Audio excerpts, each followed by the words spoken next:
meet the Mets.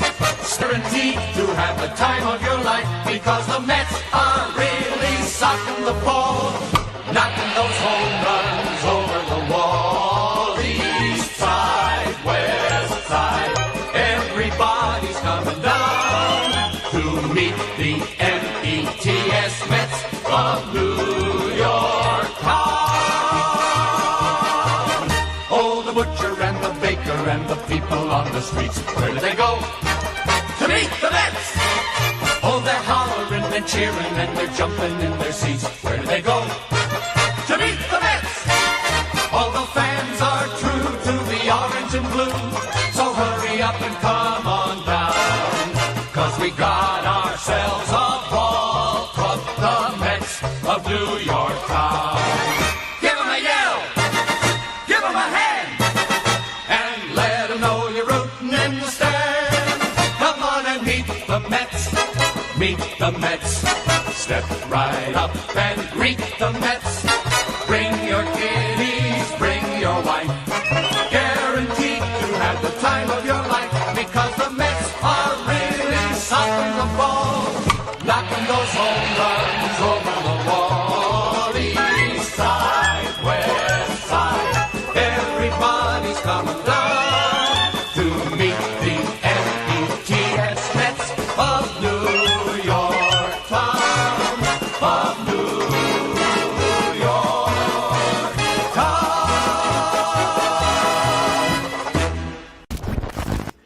What is up, everyone, Mets and baseball fans? Thank you so much to everyone just chiming in. Really appreciate you guys.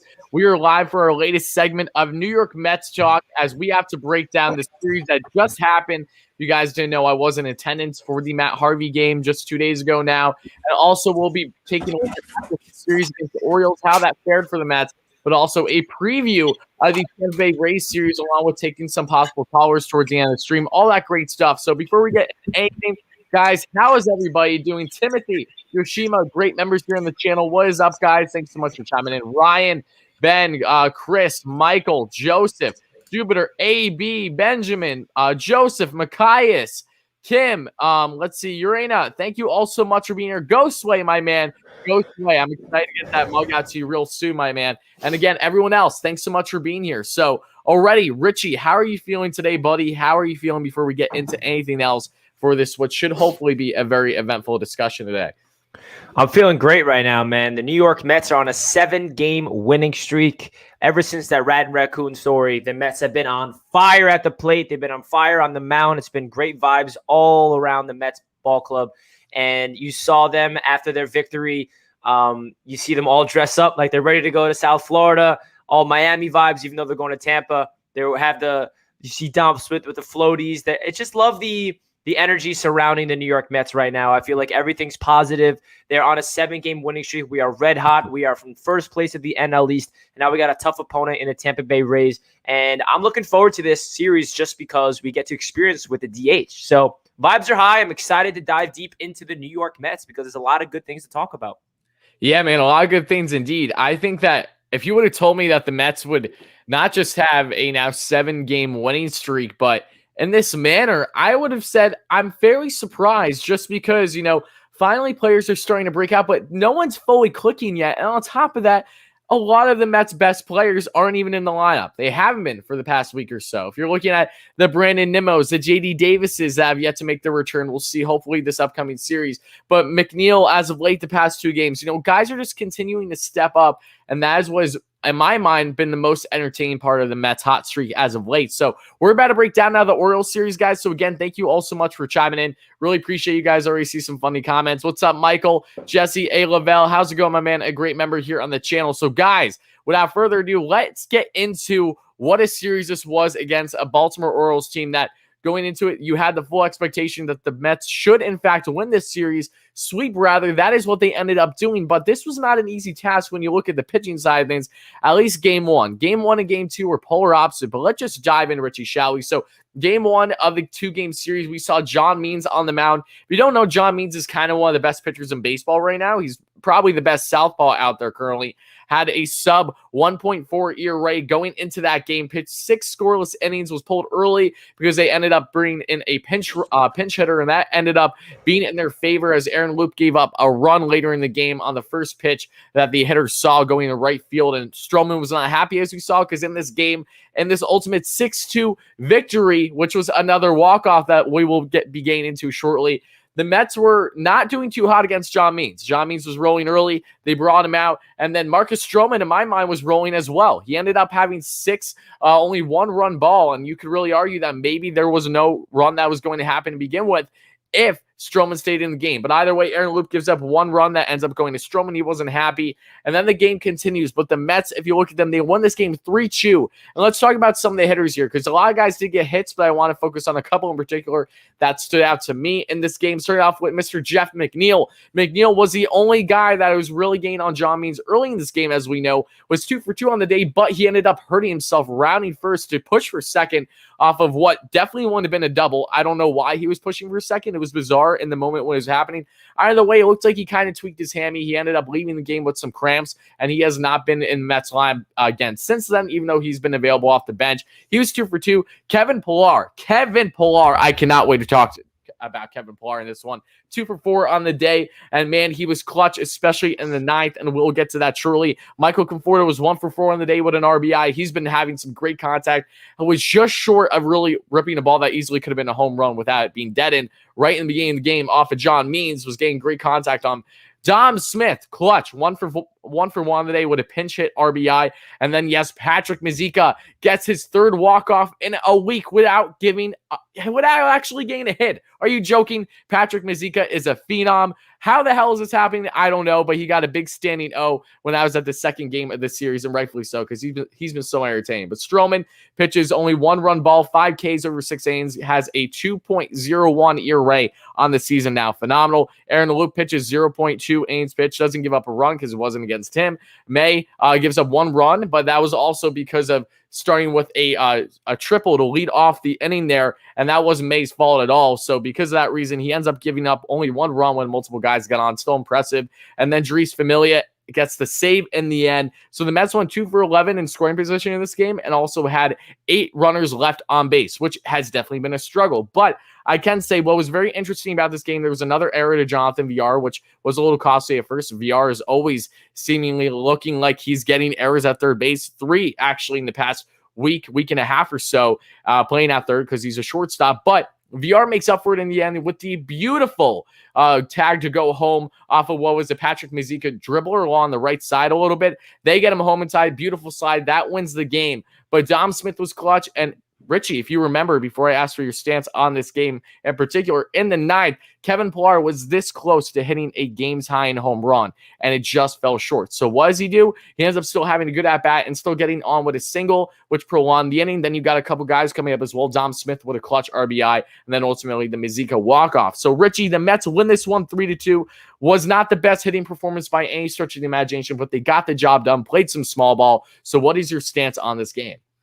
Yeah, this game was very fun to watch, at least at the end of the game. I was enjoying every single Marcus Stroman pitch. I feel like he's definitely my favorite pitcher to watch outside of Jacob deGrom on this team. I love everything Marcus Stroman brings to the mound, whether it's his energy, his charisma, his passion, his fielding. You saw that sleek little flip up out of the glove, barehanded, flipped it to Pete Alonso. The swag is there. And the batting was not there early on in the game. It was really frustrating, and I was not on board with the decision to pull Marcus Stroman out of that. I feel like I'd rather see Stroman get out of that jam, and then it bit them in the ass. But at the end of the day, they ended up winning, and Stroman was very heated, but you saw him come out of the dugout afterwards and dap everybody up. He got over it. He's a very emotional guy. He's going to wear his heart in his chest. But other than that, I unfortunately was not able to watch the 9th inning because that was the night where the Knicks versus the LA Lakers at 10 o'clock, and I was live streaming the game. So I was watching the Mets game all the way to the 8th inning, and then it went live,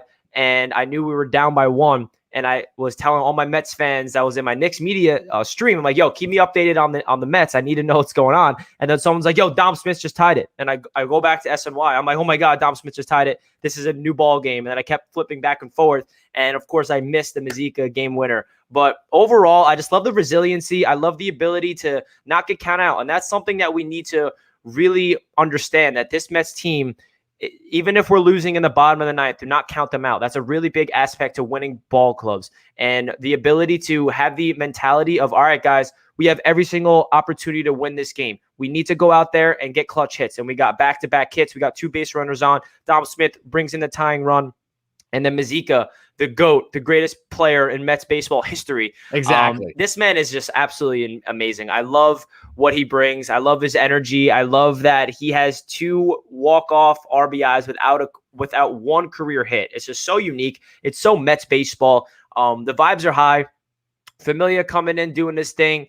And Trevor May, and that was the game where Albert Amora, holy crap, that was insane. That was scary when Albert Amora went face plant into the wall. I thought he caught it, but hey, that shows you the confidence he has in his ability and his fearlessness to sprint that fast into the wall. He's doing everything in his power to catch that ball, and that's someone you want on your squad, somebody that will do anything in his power to catch the damn ball in center field. So hopefully he's going to be all right. I know he's banged up, whether it's a shoulder injury or a lip problem. I know Almora will be back eventually, but he deserves a lot of credit because Almora did everything he could to get that ball. And overall, it was just one of those games that the Mets showed resiliency. And I love that trait because the best teams in baseball are the ones that can come back in the bottom of the ninth and win it and deal with adversity. And the comeback victories, it's really important. And without that victory, we would not be talking about a 7-game winning streak. So caps off to the New York Mets for copying that dub against a very tough opponent of the Orioles pitcher. So very thankful they got this W, man. It was a really fun one. Yeah, no, it was a massive one indeed, man. And Almora, I'm glad he brought that up because I forgot about that for a second. Yeah, that was huge. It was awesome to see that he, in my mind, as long as he had a couple more seconds, he would have made that catch. He clearly had it in his glove, and he even went on to Twitter later that night saying, I made that catch, like ... which I thought was great. So Almora drilled in the heart wall, easily the hardest I think we've seen a guy in years. And luckily, it looks like that he's going to be okay. He was out for the following day against the Orioles, but not a big deal at all. Wishing the best to Almora. I'm happy that he looks like he'll be doing just fine. But massive win for the Mets, a clutch win. And going into that point already, the Mets were only 31 games into the season, I believe, and they already had, correct me if I'm wrong, I do believe that they already had 3 or 4 walk-offs on the season already, and have had 6 comeback wins, come from behind wins already in the season. That's insane, especially this early. Clutch hitting has been key to the Mets, or whether that's a walk to score a run, or simply not even get a hit if you're Patrick Mazika, because you can do it all without actually contributing much with the bat. Just get it in play. Regardless, the Mets have been a lot more clutch lately. That has led them to their success in this current 6-game winning streak before we get on to the 7th game, which was a couple of days ago. But massive win for the Mets. Indeed, loved everything about it. And guys, thank you all so much to everyone that chimed in my live stream during that game. Really appreciate it. And same thing with the post-game coverage. We had Joe DeMayo, SNY's Joe DeMayo, and the co-host of the That's So Mets podcast. Same thing with Connor Rogers that we will hopefully be having on soon. I know that Richie interviewed him on his Jets channel recently. He's co-host with Joe. We also had Giraffe Neck Mark. We had James Schiano. We all know who Giraffe Neck is. James is also with Giraffe Neck for their own podcast that they have on YouTube and Spotify, wherever you get podcasts, for the Mets Stuff podcast. It was a lot of fun, so expect another post game actually on Sunday.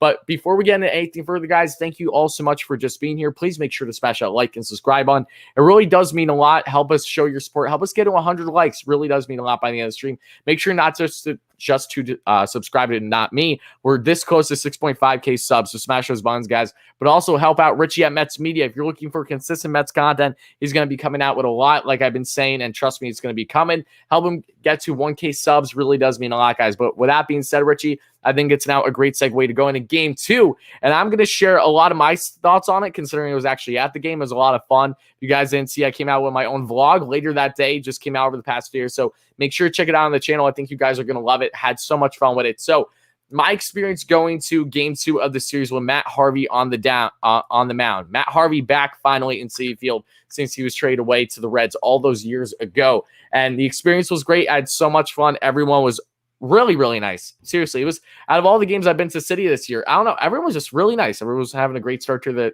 their day. I'm like, perfect.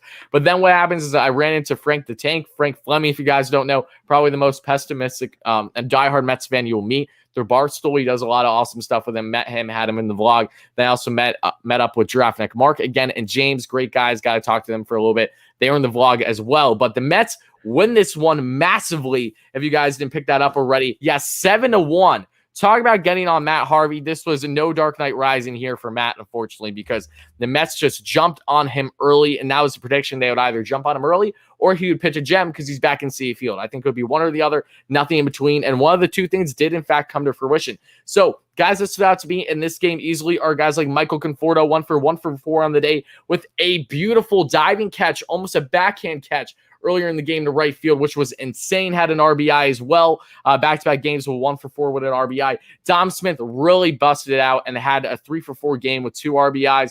Then you had Kevin Pillar, 1 for 4, 2 RBIs, had an awesome, I believe it was a triple, and he also had an amazing catch right in the beginning of the game. I'm sure you saw that, Richie. It was center to left field. Kind of collided with Dom a little bit, but he got the catch, and man, he's looking like Superman out there. He's been great with the glove. Jose Peraza, who came off of a one-hit game, the first game of the series, coming in the second game as well in relief of Jeff McNeil, who was not starting. Went 2 for 4 on the day with 2 RBIs. A guy who didn't even start with the team this year, coming out of AAA because this team is just so deep on the bench. And then you have Pete Alonso, 1 for 2 on the day. We tried the Polar Bear Burger. My buddy rated it 7 out of 10. Not bad. 1 for 2 with 2 runs and 2 walks. And then Jonathan Villar and Francisco Lindor, along with getting a hit each, also had themselves a stolen base. Mets had 10 hits in this game. Off of, really, for the most part, it was off of Matt Harvey. And then Taijuan Walker pitched another gem, Richie. Listen to this. 7.1 innings pitch, only gave up 1 run, had himself 4 strikeouts, and now is a 2.2 ERA on the season. He has been magnificent, man. And then you get on to Robert Gsellman, pitched a scoreless inning, and then same thing with Drew Smith, making his Mets debut this season because he was originally hurt towards the end of spring training. Got the save. So the Mets were 7 for 10, easily the best I could say all season with runners in scoring position, and left 5 guys on base still. Matt Harvey, again, no Dark Knight Rising here. Nothing against Matt. He had a big standing no and a standing no when he was at the plate hitting, also when he left the game. And 4.1 innings pitched, though. Harvey gave up 8 hits, 7 earned runs, 4 Ks. His ERA is now sub-5 on the year. That was by far his worst outing, probably because of him being at Citi Field too. But my 3 stars, and I'll actually get to you now before I do my 3 stars of the series. So what is your stance on this game? What a massive win it was for the Mets in the end here. Yeah, this was a very fun game to watch. I love the noon tip-offs. That was the game that we're supposed to go to together that got rained out. But having Matt Harvey on the mound, I'm very happy that the Mets gave him a standing ovation. I was a little worried because Mets fans are very unpredictable. We don't know if we're going to be booing or cheering anybody. But I'm very proud of the Mets fans, including you, Wardy, that were standing up and giving Matt Harvey a standing ovation. He deserves it. He put everything he could to put us all into the Mets. And we know that he pitched a crazy World Series game. He got brought up in 2013, had such a great career with the Mets. And then obviously it fell short due to injuries and a lot of other concerns. But other than that, I love that we jumped on Matt Harvey. I love Matt Harvey, but hey, this was a game where I do not want him to be on his A game. We need to make sure we can jump on him early. We got a lot of great hits. Francisco Lindor, I think, is on a 6-game winning hitting streak. And he's somebody that I understood if he breaks out, this offense and this team is going to another level. And you see Francisco Lindor in a perfect example. He gets a base hit, and then he steals second, and then he gets driven in. So that's what Francisco Lindor can do. If he can get on base consistently, which he's starting to do, he's a stolen base threat. And that's somebody that is just a very good baseball player all over the place with his base running, hitting, fielding, mentality, leadership, everything about Francisco Lindor is all coming to fruition. I'm so thankful because he definitely deserves a lot of credit because a lot of people were harping on him when he was struggling, rightfully so, because he was looking really bad. But we have to give him credit where it's deserved when he's playing well. And when it comes to Taijuan Walker, this man is a revelation right now. He is pitching better than Trevor Bauer with $80 million less money. And I love everything about Taijuan. He's out there. Every time I see him on the mound, I'm like, yo, this man's not a pitcher. This man's a starting tight end in the NFL. He's huge. He's built like a football player, but goes out there and just bodies the batter. Anybody that he versus, I'm very confident that he's either going to punch him out or he's going to force him to ground out or pop out and get those outs. And I'm very confident with Taijuan Walker. I feel like the starting rotation is coming together, and we're only going to get better throughout the season because, unfortunately, we're banged up, of course, with DeGrom. We have not seen Thor, and we have not seen Carrasco yet. So when we have all these guys healthy, this starting rotation could be potentially the best in the National League and borderline best in baseball. That's how good we are. We have 3 of the top 10 pitchers in ERA in the National League, in Jacob deGrom, Marcus Stroman, and Taijuan Walker. So we're only going to get better and better. I also love the friendship brewing between the entire clubhouse. But overall, this game, I just love that we got 7 runs without hitting the long ball. Pretty sure we did not have a home run. And It was that game where it was just base hit after base hit, driving people in. Kevin Pillar, 2 RBI triple. Donald Smith, 3 hits. Michael Conforto driving somebody in. You know, it just felt like a very good win from top to bottom. There was nobody that really carried the squad. It was an overall great win from the starting pitchers to the bullpen. Rojas managed a great game. It was just one of those day games where you're like, stress-free. We're up big. It was just a very great win. And I'm pretty sure we scored all those 7 runs in the first 5 innings. So it was like we got on the board quickly. And then the defense was another huge aspect to this victory. We got to give a lot of credit to the defense, whether it's Peraza at second base, whether it's Michael Conforto being an absolute stud, Pillar in center field, even Lindor. It was just a very good win. And I also want to tip my cap to Jonathan Villar because he's slowly becoming one of my favorite Met players just because of his base running. Me growing up personally, I always valued base running. I always loved it. I always made sure I can draw a walk or any means necessary to get on base because it takes so much to have those baseball instincts. And I love the way he plays the game. It's such, I feel like, a lost art in today's MLB. So for Jonathan Villar to be that guy off the bench, and now he's starting every game, I feel like it's going to be tough. Obviously, we need Brandon Nimmo back in the lineup. But when Nimmo gets healthy and JD gets healthy, it's going to be tough to bench Pillar and Villar. I feel like they've both had a lot of impact on the 7-game winning streak. And Jonathan Villar, I love him leading off, to be honest, because when he gets on base, he's a stolen base threat. He's somebody that is so aggressive on the base pass, and I feel like he deserves a lot of credit. I'm a big fan of Jonathan Villar because when he's on the base, I'm just looking at him. He drives everybody crazy. They try to pick him off 5 times in a row that he goes after the first pitch. So Jonathan Villar, I mean, like this whole team, the bench mob, that's what we also have to realize. What the Mets did in the offseason, we kept saying like, oh no, we didn't get the big fish, even though we traded for Francisco Lindor, and that was our big time acquisition, but we did not put a lot of money into a one player. We spread out the wealth, and we got a bunch of depth pieces, such as Kevin Pillar, Jonathan Villar. McCann's been struggling offensively, but I love what he's doing behind the plate to an extent with his relationship with the pitchers. And Taijuan Walker, like without us putting all these money, spreading it out into the depth pieces, we would not be here right now. We have to realize we're pretty banged up with injuries, and we're still winning. And that tells you that this ball club has set themselves up to be consistent and to be very good with that next man up mentality. And it's a marathon, not a sprint with this baseball season. It's a very long season. So to show up that with Nimmo injured, JD injured, Jeff McNeil going down with an injury, and Peraza to step up and do really good things at the plate and at second base, it is a very good thing that we have this amount of depth this early in the season because it could get ugly. There's a lot of teams that are battling with injuries and they're going downhill. We're battling with injuries and we're going uphill. So that tells you that the depth on this team is very good, and you got to tip your caps to Sandy Alderson's approach in free agency and how they really went about this offseason, in my opinion. Hell yeah, man. Talk about depth. Like, I feel like, man, did I think the Mets would have had to have used their whole bench a month and a half into the season consistently? No, I did not think that. But again, give credit where credit's due. To all you guys out there, I'm awfully curious how many of you guys are watching that went on to, badmouth the Mets with their minor moves this offseason. You guys got not every move is going to be a heavy hitter. You're looking for something to bring consistency, depth to this club. You are not going to go anywhere in a baseball season if you don't have depth. And that was obvious. And Draftnik Mark made a great point. I think James did as well when we were doing our postgame a couple of days ago that, the Mets depleted their bench the past couple of years under Brodie Van Wagenen. And that was a heavy factor into their lack of success because injuries inevitably happen. Even if it's only a 10-day IL, if you don't have a bench, that could be detrimental to your season, depending on what the position is. So even with Jonathan Villar getting, 3 errors on third base, it has not been nearly costly enough because he's still at least making up for a lot of it with his bat or at what we've seen with strong base running. As long as you can make up for your woes at the end of the day, that's all that matters. And VR has been able to do that for the most part. And it's just huge hats off to all of them for these depth moves. And I think this is a great segue now because the depth has a lot to do with this, guys. And again, thank you all so much for being here, Mets and baseball fans. Please make sure to smash that like and subscribe on.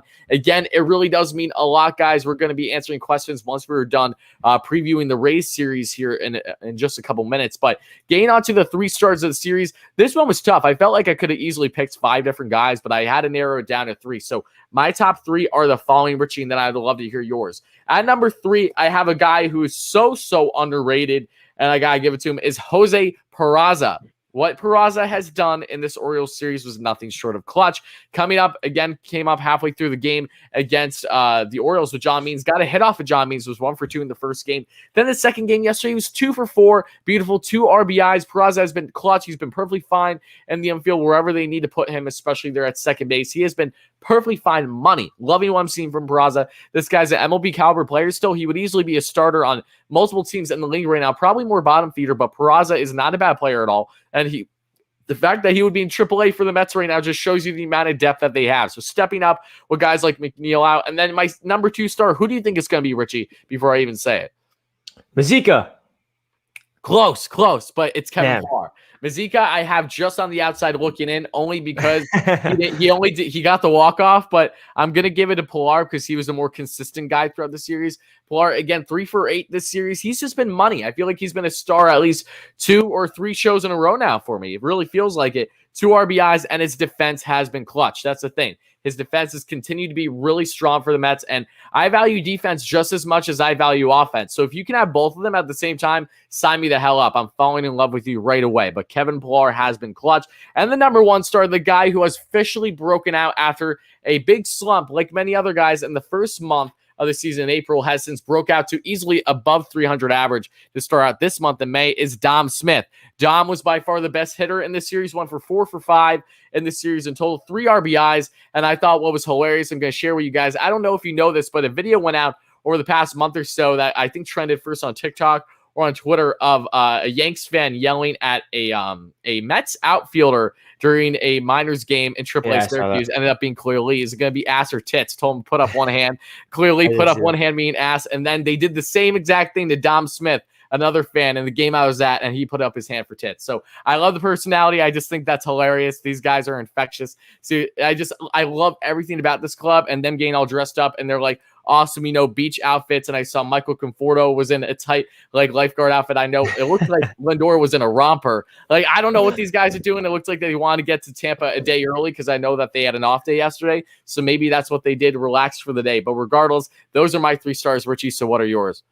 Yeah, I'm going to think of these on the top of my head. My first star is going to be Francisco Lindor, just because this man's on a hitting streak. And I think he's the X factor for this ball club sitting at this in the 2-hole. I feel like if he can remain this hot, he's going to continue impacting on winning. And that's the most important thing, is winning ball games. And Francisco Lindor continues to flash the leather in the field. We know that he's a leader, and he's getting on base. He's getting those base hits. And I feel like he's definitely a star because he continues to hit the ball. And we know that he was hitting like a $120 or a $130 to early on in the year. And he's already, I think, somewhere around 200, maybe just below 200. So watch that average go up and up. So he's definitely a star for me because he needs to get more consistent, and that's exactly what he's doing. And then the next 2 stars, I'm going to try to pick different ones than you. I can definitely pick the same ones, but I'm going to give it to the starting pitchers in Taijuan Walker and Marcus Stroman, because these 2 guys are really important for our winning. And Luis Rojas talked to WFAN, Carton Roberts, the other day, and I listened to the whole thing.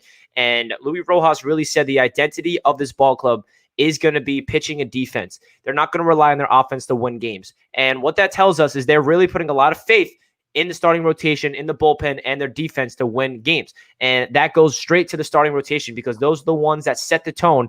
And if you can stay in the game, then you feel like the offense is going to pick up. And obviously the offense has been the only part of this team that's been the most inconsistent. The starting rotation, the bullpen has been the only consistent aspect to this squad for the entire season. But we cannot just undershadow what Marcus Stroman and Taijuan Walker is doing for this club. We know what Jacob deGrom brings to the table. Unfortunately, he's batting a little tightness, and he's on the IL, but I'm not too concerned. I think he'll be back in no time. But Stroman and Taijuan Walker, for them to come in here and play at the level that they're playing at. I feel like we had question marks surrounding Stroman just because he opted out last year. We only saw a couple of games of him as a Met in 2019, and he got rocked in some games. Some games he played well, so it was a very big wild card for Stroman coming into this year, and he's showing up as a top pitcher in the MLB. And Taijuan Walker is another guy that was the secondary option, plan B to missing out on Trevor Bauer, and Taijuan Walker showing up saying like, maybe I deserve $100 million.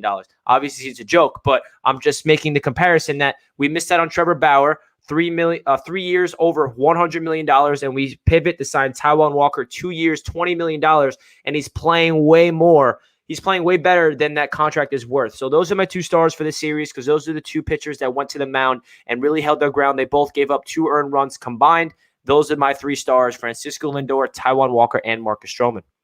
I love them. Yeah, those. And again, it's awesome when you're on a winning streak and you just have a lot of positivity going around where you can kind of nitpick. It's like you can kind of go with anyone. It's kind of like what your gut feeling is, especially when there's on a consistent level. And I thoroughly enjoy that. So, guys, in the chat, feel free. We'll definitely look at it throughout. But if you want to share your 3 stars of this series against the Orioles, by all means, let us know in the chat. But with saying that, we are now going to segue into what is going to be a really crazy, in my mind, and hopefully very eventful series against the Tampa Bay Rays. If you guys don't know, I will be streaming every single game of this series starting tonight. And we'll also be doing a post-game live on Sunday with a lot of special guests that you guys already know plenty. So stay tuned for that. That's going to be a lot of fun. But let's get right into this Rays series, shall we? Because the Tampa Bay Rays, they're currently 1 game above 500. And I know, AB, if we got some Yanks fans in here, we're definitely not going to enjoy what the Rays did yesterday because they beat the Yankees 9-1, salvaged the series.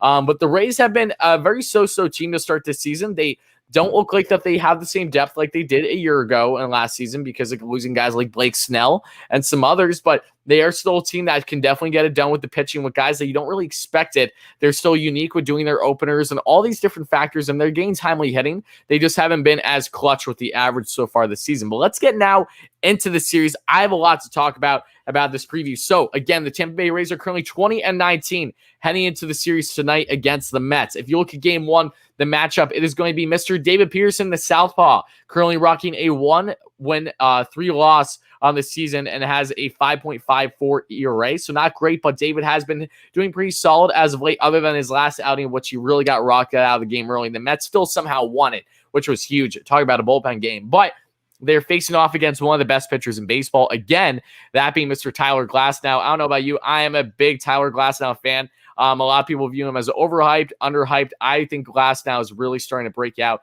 and I expect him to have a truly dominant year. He already has 75 strikeouts on the season. He's one of the best strikeout machines in the league right now. Has a 4 wins to 2 losses at 2.37 average. This guy's a monster. He's so big and strong. Just like he's very reminiscent in a lot of ways of Thor, if you will, with his size and stature. But the guy can kill you with the heater and some nice off-speed stuff. So Glasnow, that's going to be a tough matchup for sure. But game 2 is currently to be determined who's going to pitch for the Mets. It looks like it's going to be a bullpen game. So my assumption is that it's going to be maybe another situation where maybe they have Tommy Hunter. Again, opening the game for maybe 2 innings. They bring in Joey Fuego. Either way, it's going to be a bullpen game for the Mets because of DeGrom being on the 10-day IL. But then it's going to be McClanahan, who is going to be pitching for the Rays, has 0 wins, 0 losses on the season, but with a 3.75 ERA. And then game 3, the Sunday matchup, the series finale, will be Strosho once again rocking 3-3 on the season with just over a 2 ERA. Literally should be under, but because of the Aaron Loop, that was a costed run on him in the first game. Not a big deal, though. Either way, 3-3. And then it's to be determined from the Rays side of things. But I did the math. I just look at how the rotation has been going for the Rays this year. And it looks like it is going to be Luis Patino leading off things for the Rays in this game. He's, from everything I've seen, it looks like he's been an opener for the Rays this year. He's pitched 2 innings, 3 innings, and then 4 innings, most recently every 5 days. So my assumption is he's kind of been an opener for the Rays as of now. I don't have too much of a background on him, but the numbers say he's 1-1 on the season in 4 games, including a 1.54 ERA, the 21-year-old. He's had a good start to the season for sure. But the hitters, let's get into the hitters, shall we? So, and also one more thing about the pitching. The Mets are currently ranked 2nd in all the MLB, only to the San Diego Padres in overall pitching with a 2.89 ERA. When we look at this same side of things for the Tampa Bay Rays, the Rays pitching-wise have been solid, but they haven't necessarily been to the same par. I'm actually trying to find it right now. I don't know where I have it. Either way, Their pitching is 11th currently, actually, with a 3.62 ERA. So not bad at all. They're kind of just above average in this season thus far. But let's get on to their hitters, because the Rays have struggled decent to mightily with their hitting this year. Richie, they're 24th in the MLB with, unfortunately, a 666 OPS. Again, I know I need to get holy water around me. But the Mets are currently 21st in the MLB in OPS with 679. So let's get into the hitters. Randy Arozarena, I think you guys know him. He was the best player in all of baseball in playoffs last year, had the best playoff performance I think we've ever seen in MLB history, or at least one of them. He was just on absolute fire coming over from the St. Louis Cardinals in a trade, I believe, earlier that year. He was just dominant. But Arozarena has had a really good start to the season. He had a great game yesterday against the Yankees. Right fielder has a 260 average on the season, 4 home runs, 15 RBIs, and 4 stolen bases, can steal some bags. Then you get on to Joey Wendell, the third baseman. He's leading the team in average right now with 270, has 3 home runs, 16 RBIs, 2 stolen bases, and a 760 OPS. And the biggest heavy hitter in this lineup from a slugging standpoint is none other than Austin Meadows, the left fielder. Has only a 208 average on the year. He's been slumping a little bit there, but 8 home runs, 21 RBIs, and a 787 OPS. So this is going to be a tall task for a Mets team going to Tampa Bay, and something that they don't do too often. So without getting into anything else, Richie, what is your stance on this series? What do you like? What do you maybe not like? And what's your overall outlook on how you think the Mets will perform starting tonight against Tampa? Yeah, tonight we got definitely the toughest matchup of the series going up against their ace.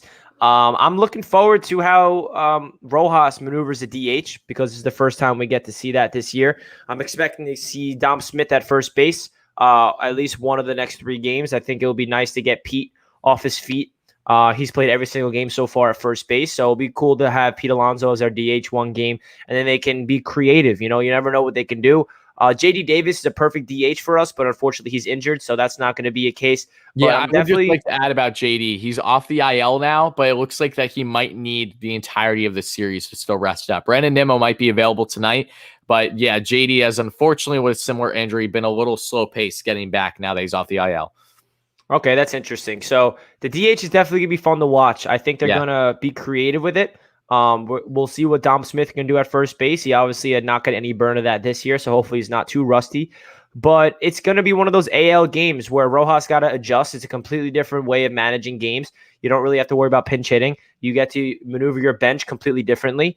And the starting pitchers for the Mets have to go through DH as well, something we're not used to. We're used to going up against some, pitchers, and that's the easy out. But we're not going to have that this whole series, excuse me. So I'm excited to see that this is going to be a tough matchup, because it's, we're not too accustomed to the matchups, and any game that you're going up against an AL opponent, it's up in the air. Even though we just swept the Baltimore Orioles in a 2-game series, you never know what can happen. The Rays are a team that is up and down. They're not going to be, I feel like they're contenders in the AL East, but the Boston Red Sox are definitely coming away with that as of late, and the Yankees are getting hot, even though they got blown out last night. But I think the Rays are definitely going to be a team to watch in the AL East, because they're not as deep as they were last year. I know they got rid of Snell, but they're definitely a squad that has a lot of players that not a lot of people know about, that can hit the ball well, put the ball in play quality defense. And it's going to be a tough series, especially with this Tampa Bay Rays ballpark. I know it's very unique. It's all turf or something like that. Yeah, it's in a dome. It's very unique. So can they adjust to that? How are the Mets going to do? Are we going to sweep them and go on a 10-game winning streak? I don't know about that. But hey, if we can win the series and win two of three, that will be great. So I'm looking for the offense to stay consistent. Ever since we fired Chili Davis, the offense has been great. Who knows if that's the reason or if it's because of the Rat and Raccoon reason. Obviously, I'm kidding. But I definitely want to see the offense continue to thrive. Can we hit on glass now? Because this is an opportunity for us to show that we can hit on aces. We have not really go up against a lot of aces. I know we just did against the Orioles, but this is a good opportunity for the Mets offense to gain their confidence. And I always said that May is the month for us to get that confidence on offense. And then June is the month where we really break out. But even right now, we're breaking out because we're on a 7-game winning streak. So hopefully the opportunity for the Mets at the plate, their approach is going to be good. We know that Donnie Stevenson's still living within Pete Alonso. Hopefully he's out there with his sleeveless shirt and his sunglasses and hat and his chucks. So hopefully Donnie Stevenson makes an appearance. But hey, I just want to see the Mets continue what they're doing. Can the bullpen do their thing Saturday, because it's going to be an opener? Can they keep it up? Because at some point we're like, Is this too good to be true that our bullpen's this good that we can survive in a bullpen game and still get a victory? It kind of feels like it's too good to be true, but at the same time, we're playing very well. Our entire bullpen is playing top tier, whether that's Trevor May, Castro, Loop, Familia, Diaz, everyone's playing at a top tier level. Can they keep it up? Can they be consistent? What type of David Peterson are we getting tomorrow night? That's another big thing because David Peterson, it's either he is absolutely terrible or he's absolutely dominant. You never know which David Peterson you're getting. There's never that gray area in the middle. We need to see David Peterson get more composed. Can he give us at least 5 innings of, say, 2-run ball, and I will be satisfied because we can't expect David Peterson to go out there and go deep in the game and put up zeros. That's not his game. He needs the defense behind him to help him out and support him. I feel like our defense has been trending upwards as of late, and that's the identity of this team. That's what Rojas really wants this Mets team to win ball games, is rely on their pitching and their defense, and the offense will come naturally and organically, and we'll win ball games. So hopefully we can take the game tomorrow. If we can win the game tomorrow night, tonight. I feel like we're playing tomorrow. We're playing tonight. If we can win tonight against their ace, I have a very good feeling about us winning the series. I think tomorrow is a game where I'm a little concerned just because the bullpen has been really worked lately, even though we had 2 off days. So I feel like they're well rested, but I'm still looking at this bullpen. It's one of the best in baseball right now. Can it keep it up? And then we got Stroman on the mound Sunday. So it's going to be an interesting series. I'm very excited to watch, and let's go Mets, man. I'm excited to see Rojas use a DH. That's like my most excited thing because I was very disappointed. We did not get a DH in the NL, but now we get a little experimentation of what it was like last year in 2020 with the DH. Yeah, man. It's a great point. I'm going to be quite honest to everyone. I completely forgot about the DH factor because we're going to Tampa, because this is the first time we're going to the AL this season. Oh, now I'm even more excited for the series, man. So we'll see. If Brandon Nimmo is back in the lineup, possibly starting tonight, you could have Nimmo in the left, Pilar in center, then you could have Dom at DH. I mean, not Dom, either one, Dom or Pete at DH. I'm fine with either. I think Pete's been perfectly fine at first base. I think Dom would be fine at first base too. Either way, I'm satisfied. I really am. But I want to ask you, Richie, what players do you think are going to stand out in this series? Because I'm going to start with mine, and then I'll get to yours. Yeah. And there's no one else that I'm looking for than Mr. Pete Alonso. Alonso, who had a solid series against Orioles, nothing crazy, but still getting some runs in.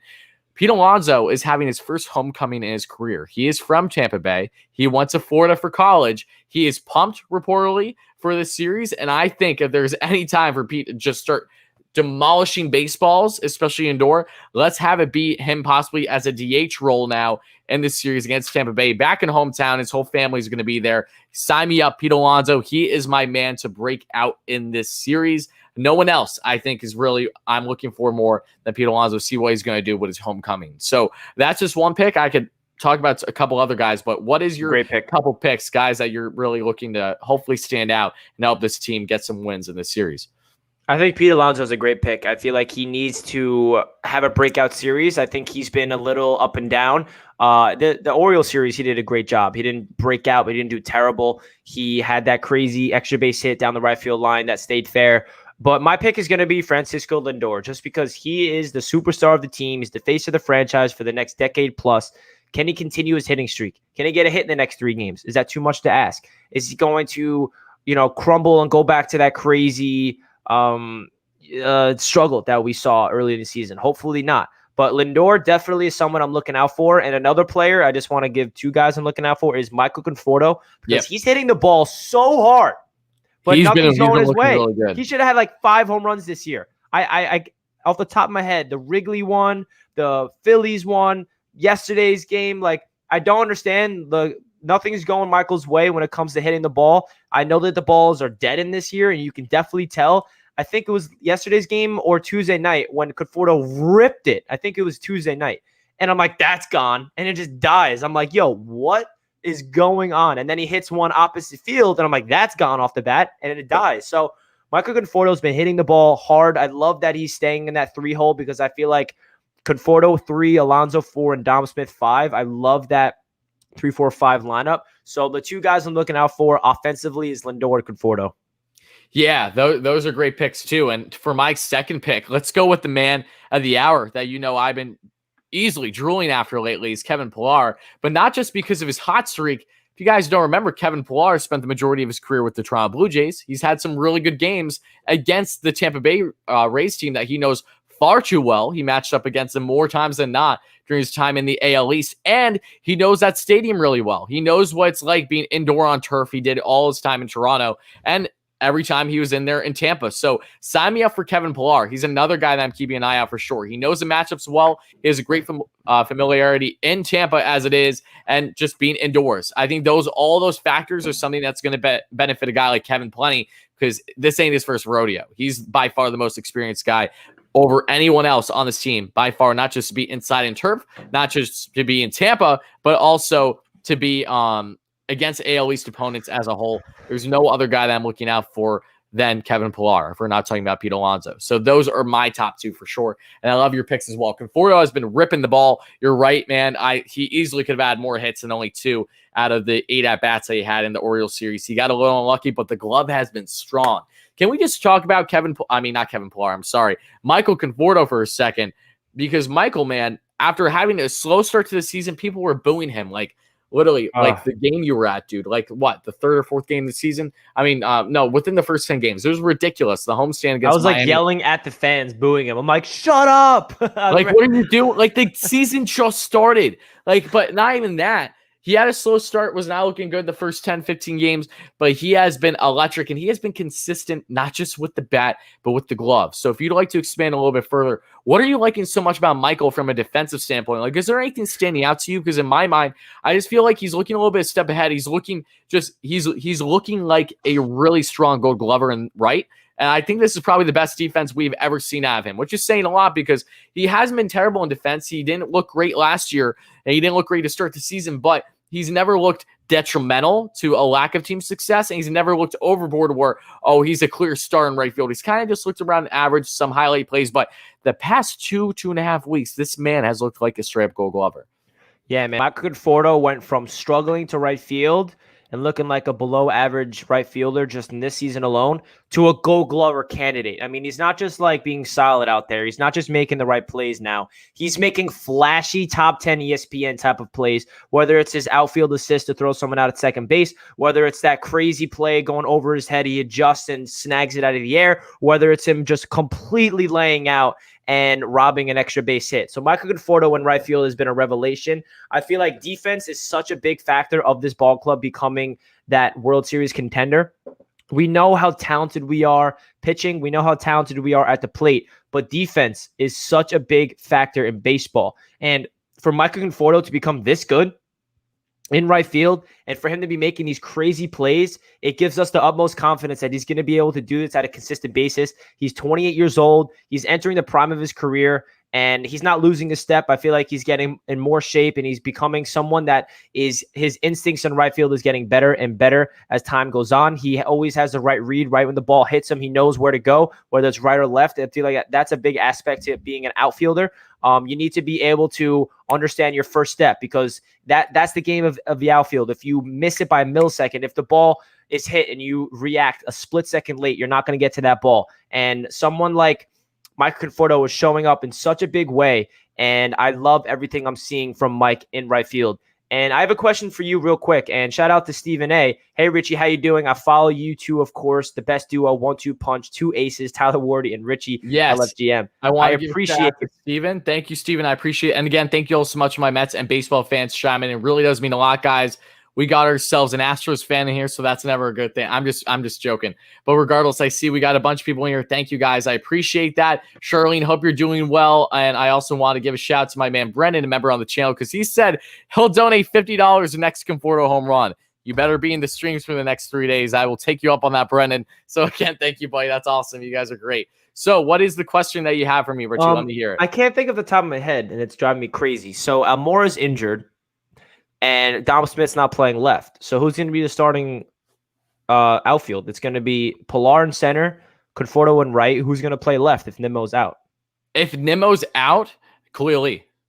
Oh, there it is. I'm excited. I forgot about Khalil Lee. Again, the Khalil Lee, Dom Smith, ass and tits connection. They might all be in the lineup today. Sign me the hell up, dude. And what I love most about this, too, I just want to drag it out, is when Khalil Lee came to the Mets in spring training, he was adopted literally by Dom as like his little brother right away. they were being very open about it, having a great connection. So I just find that even more funny. It's like, of the two guys who do it, of course it's them separately. I love that. I think we will see Khalil Lee's debut at some point in the series, unless Nimmo is for sure a go tonight.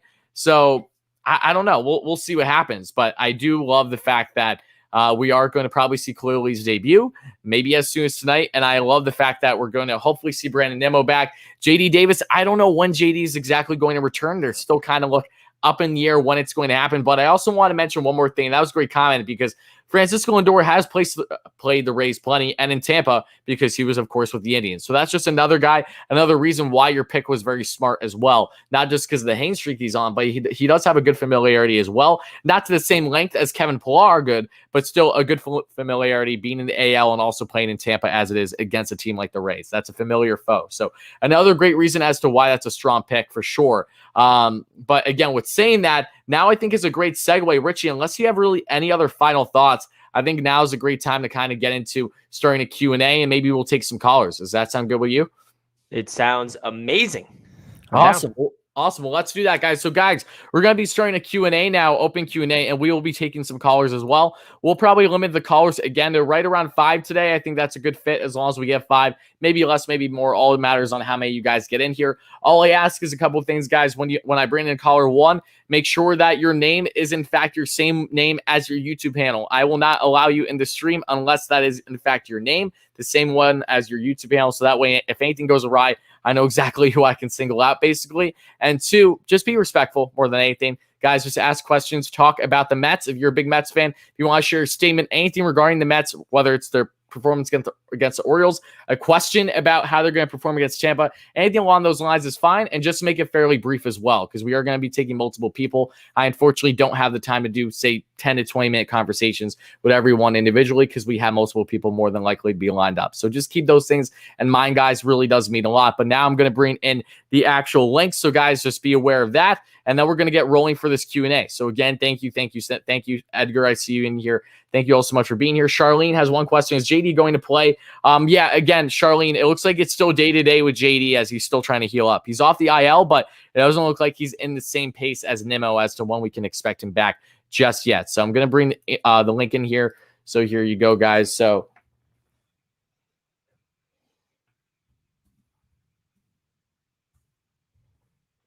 who's pulling up? Asking us some questions. Let's hear it. Excited. Me too, man. Me too. All right, we got that in there. Perfect. All right, guys, the stream link is now available. We'll be taking upwards of 5 callers today. So just to reiterate, please be respectful. Keep your questions or comments fairly brief, and we'll gladly answer them. And I'm just happy to have whoever is going to end up chiming in here. So we'll give it a minute or two. We'll probably answer some questions if we have to wait at all, and then we will go from there. So again, Mets fans, make sure to smash that like and subscribe on. Help us get to 100 likes. Always does mean a lot, as always, guys. And also, if you do, in fact, chime in, make sure to use your same name that you use on your YouTube handle, your YouTube channel, whatever it's going to be. So awesome. Again, thank you all so much, guys. You are the best. We're getting the live caller. There you go. Everything is beautifully set up. So appreciate Wardy, it. I would pin the comment of the stream. Yes, I am. I'm glad you said that. I'm about to do that right now.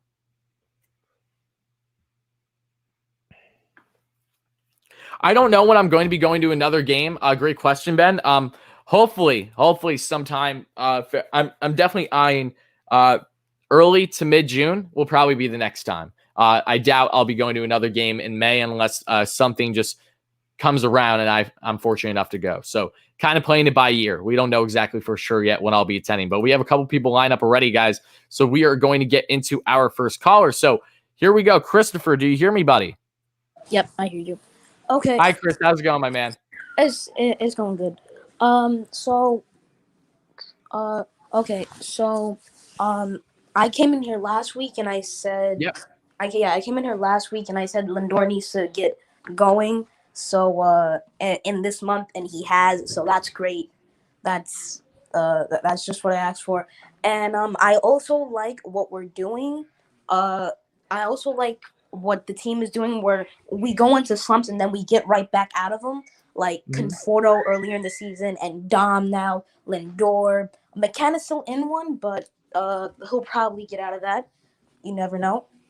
And also Pilar, he started the season 2 for 20, and now he since that Philly series that game where it was crazy. Since that Philly series, he's been doing great. So and I also have one question for you. Sure. Can you give your predictions for Lindor's stats for when the season ends?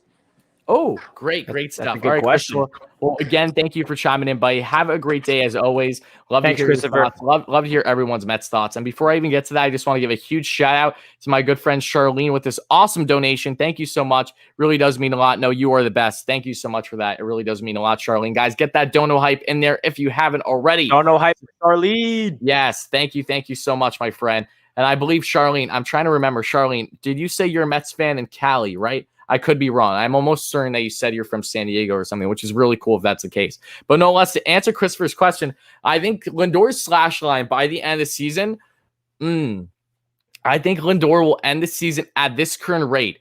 We could see him ending the year with around a 255, 260 average. I think home runs, he'll be pushing at this rate. It's tough because he could have a monster month and then this all changes.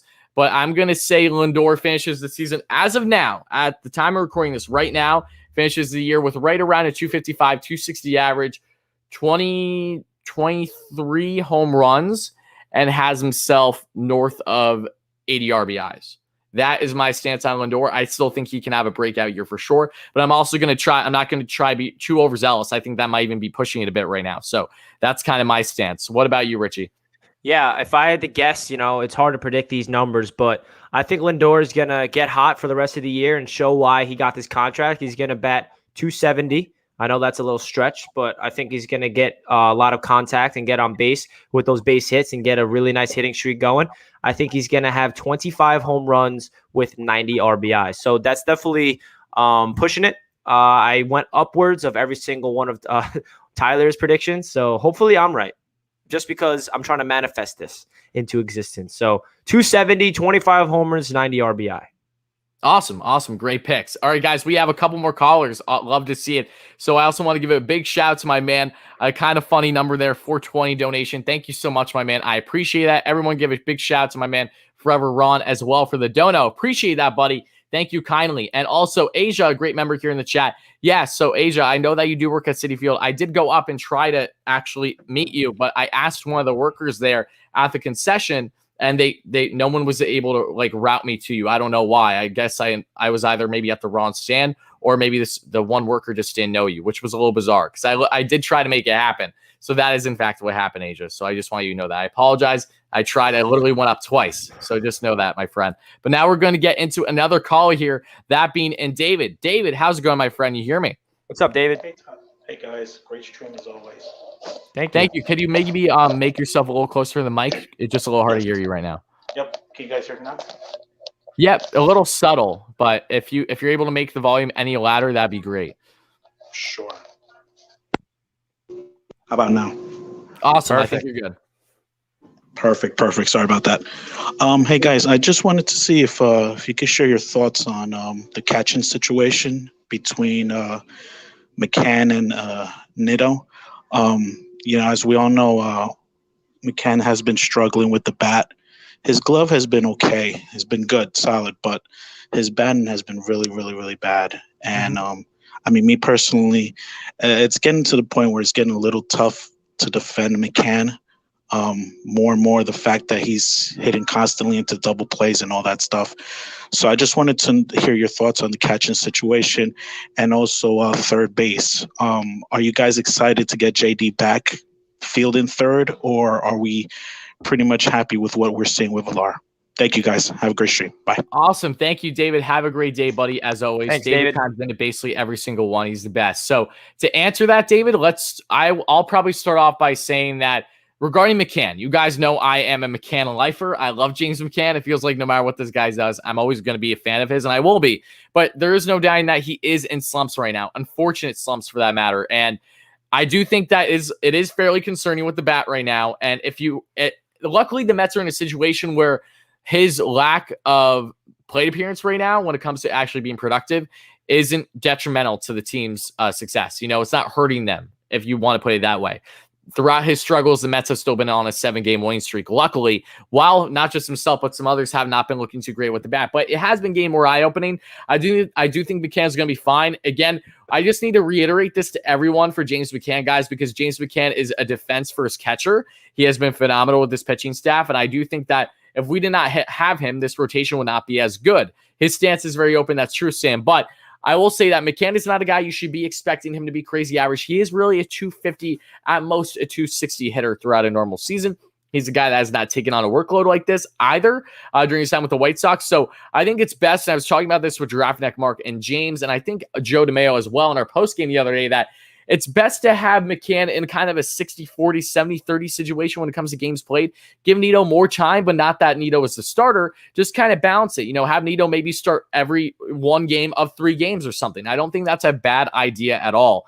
And I think that is something the Mets will kind of segue more into. So just keep that in mind. But I do think that, yes, his struggles are a little bit alarming right now, but I don't think that they are detrimental for us to really be too concerned. If the Mets were still slumping heavily when it comes to their bats and not getting clutch wins, then it would be a lot more sticking out. Same thing if Lindor was still struggling, but because the Mets are winning right now, they can afford it. All I can hope for is that McCann starts to break out soon. But again, he's not a guy I expect more than 250, 260 average, 15 home runs, 60 RBIs in a year that does swing and miss a lot. He does have a big swing, and he normally strikes out quite a bit. So, Richie, any stances on that?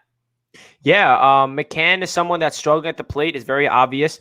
But I feel like, people will be like, oh, well, his glove's making up for it. And it's honestly true. There's more than it comes to a catcher than his ability to, defend the ball, make sure it doesn't go behind him.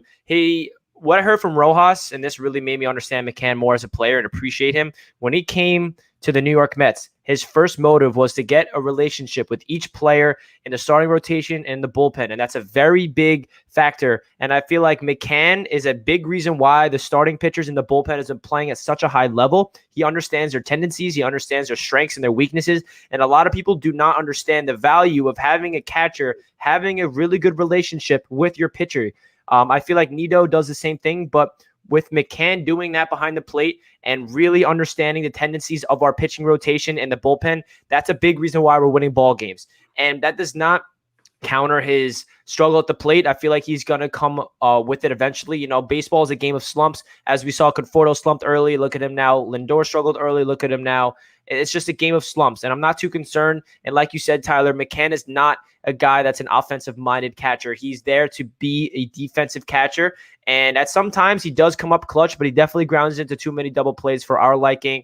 And I think over time he will start getting his plate appearances and start getting more consistent. But for what he's doing behind the plate, I think it's well worth it. And his ability to, call games for the pitching staff, and we're winning ball games with him behind plate. So I'm okay with him playing, every 3 or 4 games in a row and then subbing him Nido. And I'm okay with this catching rotation the way it is. I honestly don't think there's anything to be fixing, because why fix something that's not broken?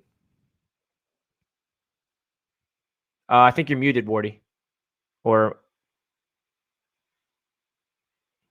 am I?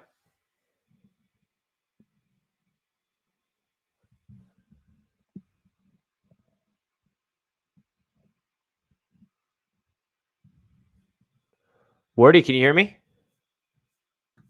I can't hear you now. What the hell? You're muted, Wardy. Yeah, you're muted. You're still muted.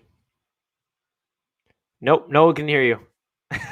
Oh, I'm an idiot. I forgot I was muted. My bad. There we go. In a nutshell, what I was saying was that I understand the James McCann struggles right now. Just let it be known that I'm perfectly aware of it. I don't like it. I hope it changes. But I'm also not the type to really bark too much about it, because I know what he's doing behind the plate as well, which has been relieving, to put it lightly. So now to answer from Asia. Asia, thank you again for the donation. Everyone, get some big dono hype in the chat for Asia if you haven't already. It means a lot. She says, sorry about that. Next time, if you come again, when you do, ask someone, just go to up to the Shep supervisors, because they basically know me more. Stanford 23, awesome. And next clinch a playoff berth. Yes, they did. So Asia, thank you so much for the dono. Next time that I am in attendance, we will definitely make that happen. So again, thank you, my friend. I appreciate your support. Let's go Knicks.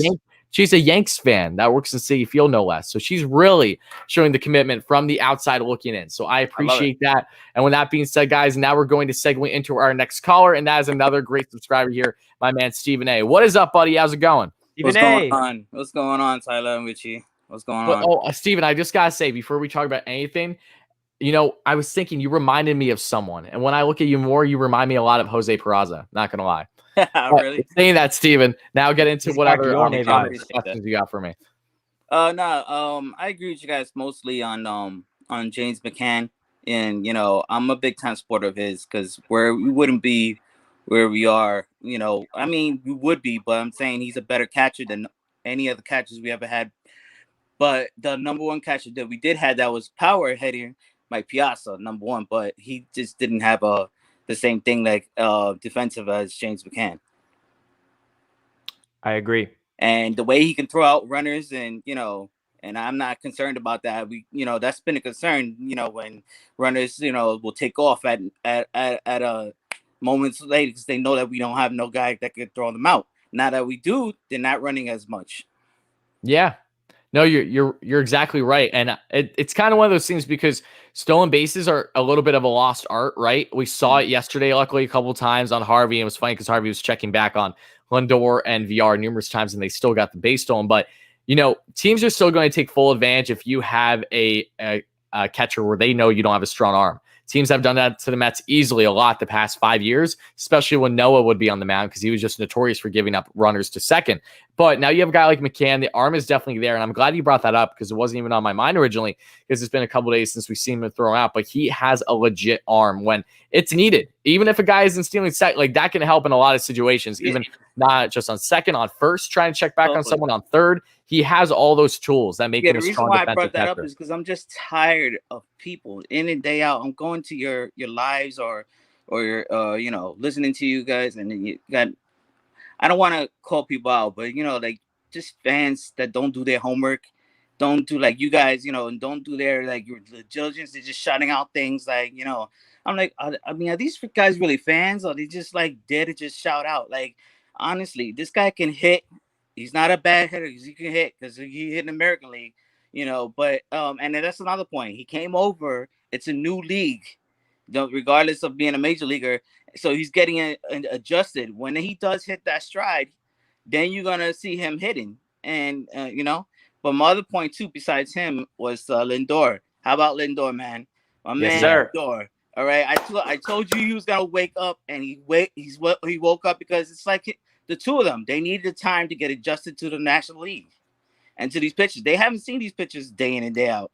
So, it's going to take some time. And the booing got to me. I was like, how can they boo this guy? Oh, man. Have they Me seen too, man. this guy? Are you kidding me? I was like ecstatic to the roof like Wardy when we first got the trade. Like, I was running around my house. Let's go. Let's go. You know what I mean? Like, it's ridiculous. And congratulations to your Knicks, man, Richie. But I'm not a Knicks fan. I'm a diehard Nets fan. And I respect it, though. I respect it. Congratulations. To wipe the floor with you if we meet you in the playoffs. You know what I mean? All right, we coming for you, man. But you guys are great. Keep up the good work. And I'm just saying that with regards to McCann, Lindor, they're gonna carry us. And I got one last question too. About the July trade, I think we need to go after either Matt Chapman or Chris Bryant, because Chris Bryant has woke up. So what do you guys think about that? Awesome. Well, Steven, we're going to get you out here. So thank you for all the questions and comments. Have a great day, my man. Appreciate you, Steven. Mets, indeed. Love having you in here. So to answer Steven's question, I'll start with you, Richie. What is your stances on one of Matt Chapman or Chris Bryant? Again, Asia, thank you again so much for another donation. She says another thing, please beat the goddamn Rays. We will try, Asia, especially for your Yanks. So thank you so much. I appreciate that. Hype in the chat for Asia, and like and subscribe to the stream if you haven't, guys. Really does mean a lot. Help us get to 100 likes. But Richie, what do you like about Matt Chapman or Chris Bryant, and which guy would you kind of prefer between the two? Yeah, before I really get into that, I just want to mention something else that Steven said about Francisco Lindor. Where are all of his haters at now? Where's everybody hiding, saying like Lindor was worth his contract? Look at him now. The Francisco Lindor's coming out. You got to be patient. Patience is key. This is a marathon, not a sprint. So I preach all offseason. Thank you. I just got to just remind everybody that Francisco Lindor is going to be okay. I went through the same thing with RJ Barrett and with the Knicks when he was struggling. I got so many people saying he's a bust.